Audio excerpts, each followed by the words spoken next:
Hi, my name is Kelsey Melvin. I am majoring in human sciences with concentrations in human development and family studies, nutritional sciences, and pre-med, and I have been assigned the supplement glutamine and found that it is the most abundant free amino acid in the human body.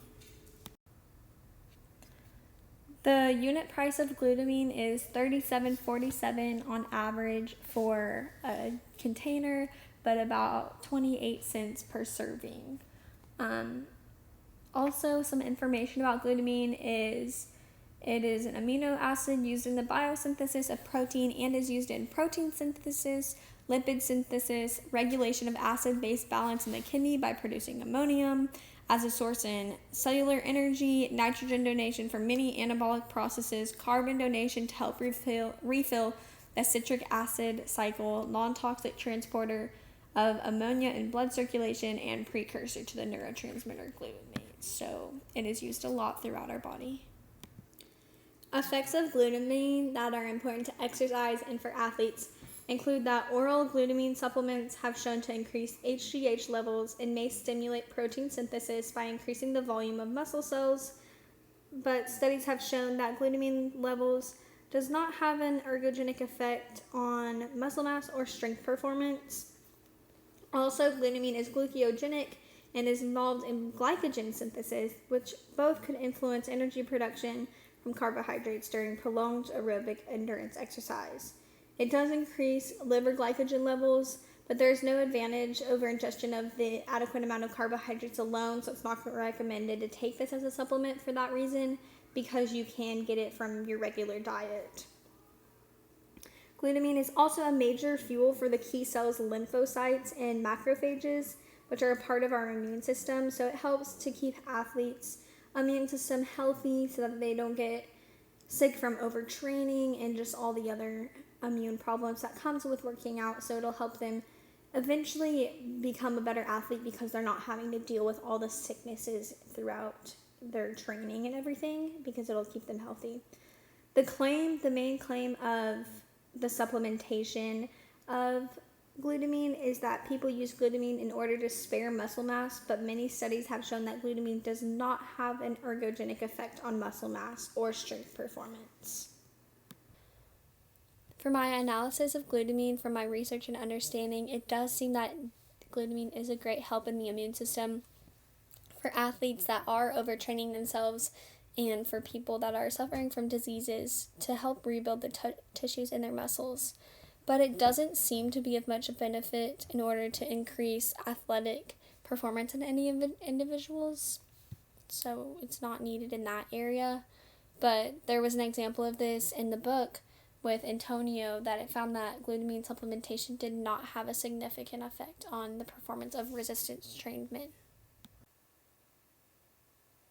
There was a study over the glutamine supplementation, which was a 12-day weight reduction program by athletes, which they got 18 male wrestlers from a university in the United States and were given meals that were planned using high carbohydrates throughout the study.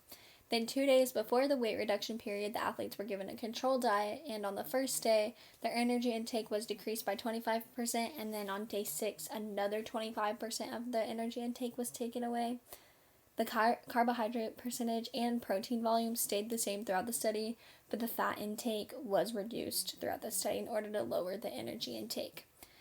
Throughout the study, the athletes went through 2 physical training sessions per day to increase their energy expenditure, and glutamine was given in doses of 35 grams per kilogram of body mass per day to the treatment group, but split between 2 daily doses for 12 days, and the placebo group did not receive any glutamine. The treatment and placebo groups were found to lose significant amount of body mass, lean and fat mass during the study, showing that the glutamine was not needed in supplementation because it would make a change no matter what. As for the safety of glutamine, there's slight evidence that glutamine supplements may trigger seizures in people taking anticonvulsant medications, and since it's metabolized by the liver, people with liver diseases may need to avoid glutamine.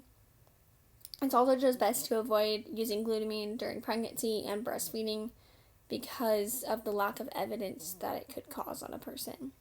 It's also presumed to be safe as a dietary supplement, even of higher doses, It doesn't appear to cause significant side effects, but there has been a few studies over the long-term effects of glutamine. The normal diet contains about 3 to 6 grams per day from food, and the safe level for supplements in healthy adults is 14 grams per day, no more than 0.7 grams per kilogram of body weight per day for children. It is not banned by any sports or athletic organizations. With the research that I've been doing about glutamine and everything, just my recommendations are that I would recommend increasing the amount of glutamine for athletes just because of the effects on the immune system. So not too much, but to use it in order to make sure that you can have a healthy immune system and not get too sick from overtraining or just anything from the outside world, because it can help with that. The textbook was a source of some studies that seemed to have a positive correlation between the immune system and glutamine levels. So I would first recommend increasing the glutamine in foods before taking supplements, just because that's always better on your body to digest through food and everything. But as of the spare muscle mass, I don't recommend it because it doesn't seem to have any effect or anything better than the regular diet of carbohydrates and everything. And also a good source of glutamine can be found in the foods of beans, eggs, milk, seafood, asparagus, meat, nuts, cabbage, and protein drinks. These are all the different sources I used in order to get all my information, and I really enjoyed learning about glutamine, and I hope y'all learned a lot too. Bye.